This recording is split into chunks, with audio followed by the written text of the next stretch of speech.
Do you want the Ford F-150 Lightning or the Chevy Silverado EV? It is about choice. You want to buy a right-hand drive American EV pickup truck? Choices here. Let's jump into the details. So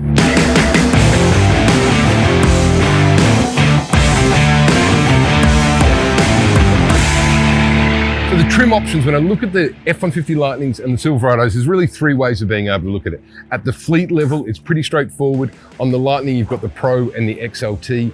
On the Chevy, you've got the WT, the work truck. They are fleet mining style vehicles, you know, beautiful trucks, but they are your entry level fleet style trucks. You then step up a level, jump into something like this, which is the Lariat, always extended range on the Ford. So the Lariat is the equivalent of the LT in the Chevy Silverado. And if you really want to push the boat out from the Ford side of things, you jump up to the Platinum, which are absolutely stunning.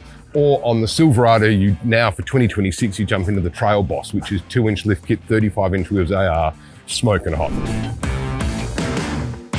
So let's talk about the philosophies behind the build of these trucks, because I think it's really worth understanding where they come from. But I'm going to do it from inside because it's too bloody hot out here, I swear. It's nice living on a tropical island most of the time, but she is pretty warm. So the simple philosophy behind the two trucks is the Silverado, which I'm in now. It was designed to be, it's an EV platform designed to be a pickup truck. And I'll explain what I mean by that, versus the F-150 Lightning, which is a pickup truck that's been electrified. I'm not saying whether they're good or bad on either of those two elements, but that is the simple design philosophy, the reality behind that. So what does that mean exactly? So the Chevy Silverado is built on the Ultium platform. So think of it as a purpose-built electric skateboard. Crazy, so motors, battery, suspension, all in the frame.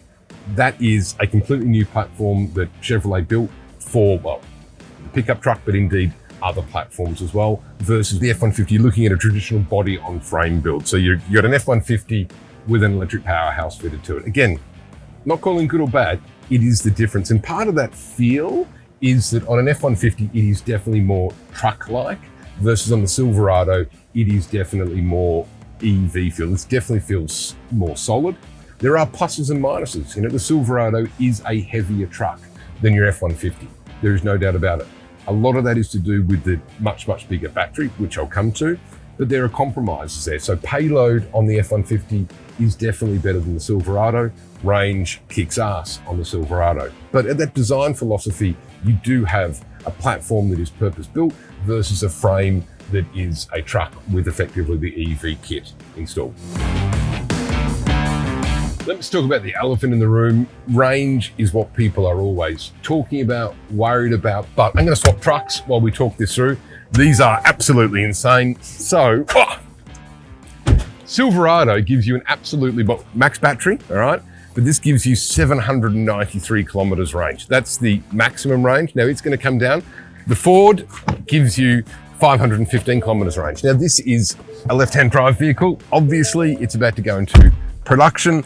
It's always hard with me or with us when we're filming platforms, because vehicles are in, they're out, and we just try and line them up as best we can. And this is a really good opportunity just to go side by side between an F-150 Lightning and indeed the Chevy Silverado. So please excuse the fact that it's left-hand drive, but 793 kilometers versus 515 kilometers.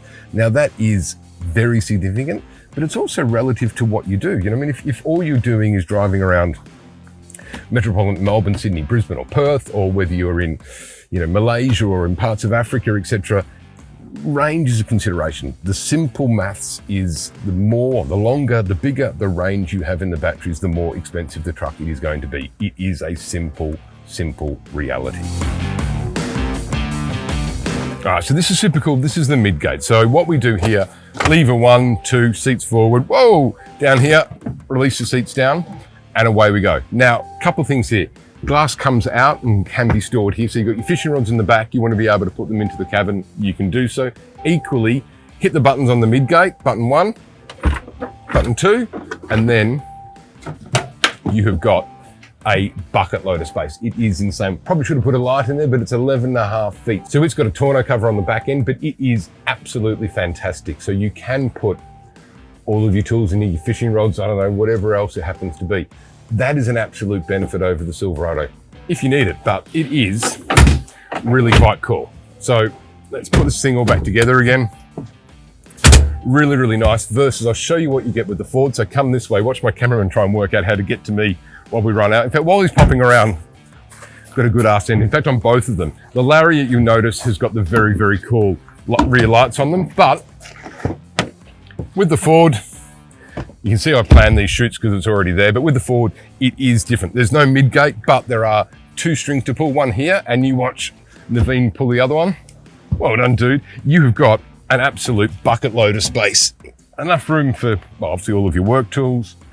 I won't say anything offensive, but it's a bucket load of space. These seats are also all the way back, so you do have a huge amount of practical space. Again, it just comes down to what you're going to use the vehicle for. Let me get out of this thing, but let me pull the button up as well. It is nice, and again, Lariat trim, so really is quite a lovely trim above that kind of entry-level work truck style. All right, they're pretty bloody cool, these things, I've got to tell you what. So Onboard Power, what is it? You are sitting inside a great big EV battery, of course. So you therefore have power that you are able to use. So on both vehicles, you've got 11 power points in them. So in the tub, in the cab, in the front.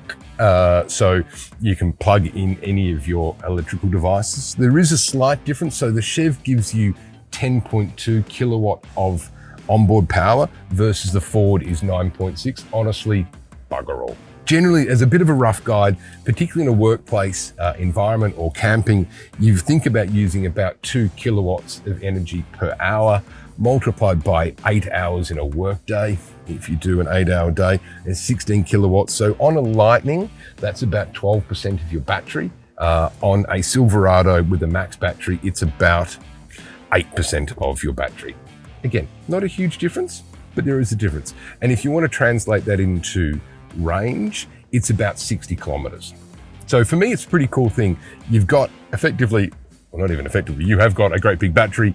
It has its onboard power, both very similar. The Silverado slightly in advance, but you can drive to your work site, run all of your tools all day long, and still have plenty of juice to get home with. Equally, you can go away camping for a couple of days and you can use this as your power source. Now, clearly, battery is consumed with everything that's plugged into it or everything that is turned on. Your AC, your radio, all of your electrical devices. Obviously, plugging in your iPhone to charge it up is going to consume battery power.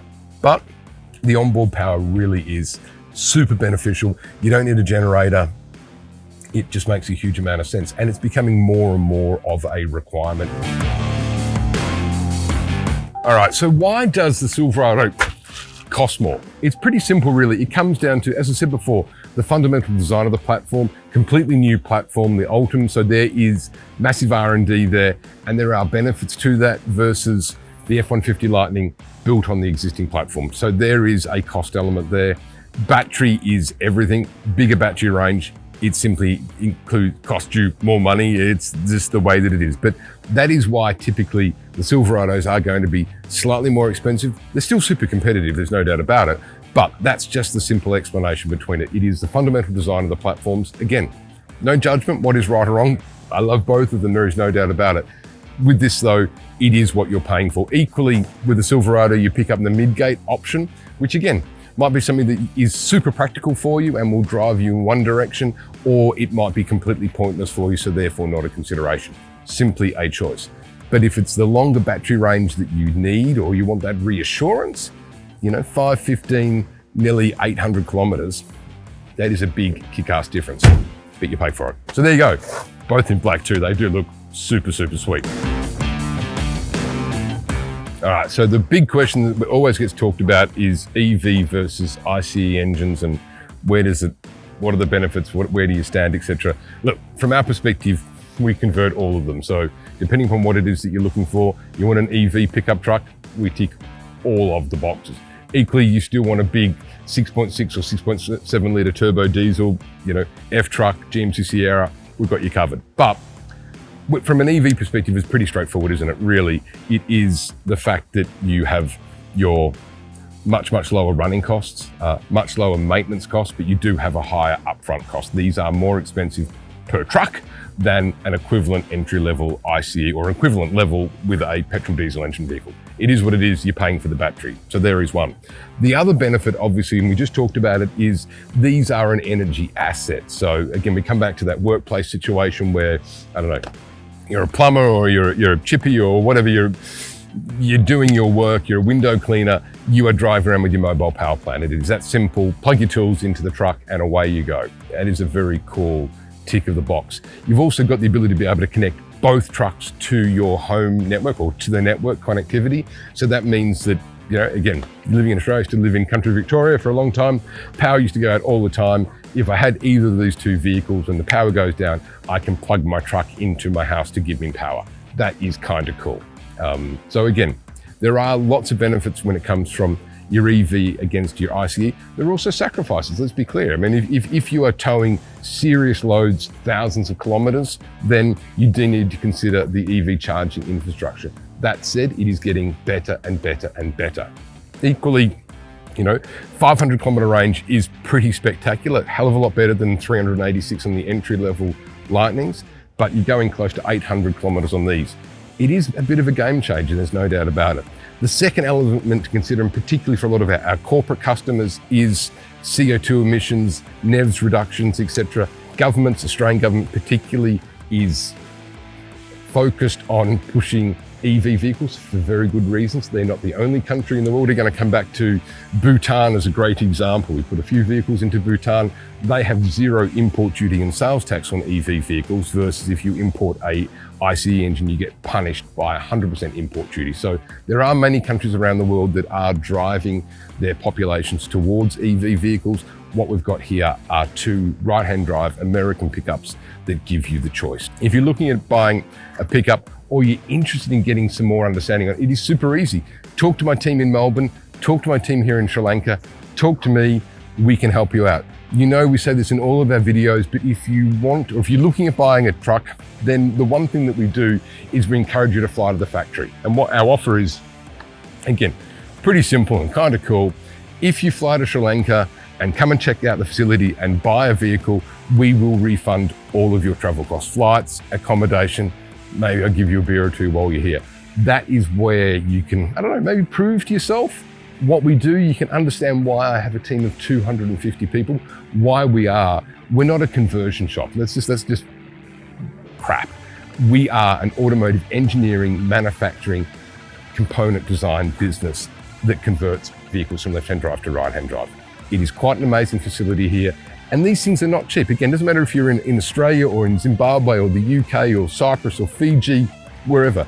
These vehicles are not cheap. And the fact that we will refund the travel costs for you to fly in and validate how good we actually are, because there's nothing to hide, maybe that says something. So there you go. Usual YouTube, like, comment, subscribe, share. I don't know, those things are supposed to be good. Hopefully this has been informative. More information, talk to the team in Melbourne, talk to my team here, jump on the website. All of our vehicles are up there, whether it's in Australia or in our international site. Equally, there's a bucket load of videos on YouTube. So there we go. Ford F-150 Lightning, Chevrolet Silverado EV. That's pretty cool. Or be a baller and buy a Hummer. Either way, they're your Hummer. They are your EV vehicles from Autogroup. Cheers, thank you.